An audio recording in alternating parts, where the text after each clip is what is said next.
ایرسٹ اور شون دونوں وقت کے تناظر میں استعمال ہوتے ہیں، لیکن ان کے مفہوم میں واضح فرق ہے۔ یہ بتاتے ہیں کہ کام جلدی ہوا یا دیر سے ہوا۔ کچھ مثالوں سے اس فرق کو سمجھتے ہیں۔ ist erst 5 Jahre alt۔ وہ ابھی صرف 5 سال کا ہے، یعنی وہ کافی چھوٹا ہے۔ ist schon 5 Jahre alt۔ وہ 5 سال کا ہو بھی گیا ہے، یعنی یہ حیرت کی بات ہے کہ وہ اتنا بڑا ہو گیا ہے۔ ایک اور مثال، Ich bin erst 10 Uhr aufgestanden۔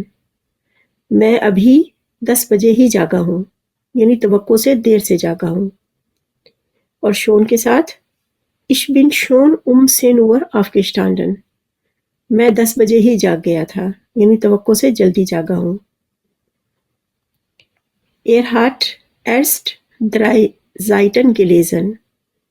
اس نے ابھی صرف 3 صفحات پڑھے ہیں، یعنی کم پڑھا ہے۔ hat schon 3 Seiten gelesen۔ اس نے 3 صفحات پڑھ بھی لیے ہیں، یعنی کافی زیادہ پڑھ چکا ہے۔ آخری مثال، Das Geschäft ist erst 9 Uhr geöffnet۔ یہ دکان ابھی 9 بجے کھلی ہے، یعنی جلدی نہیں کھلی، ابھی ابھی کھلی ہے۔ اور شون کے ساتھ Das Geschäft ist schon 9 Uhr geöffnet۔ یہ دکان 9 بجے سے کھلی ہے، یعنی جلدی کھل جاتی ہے۔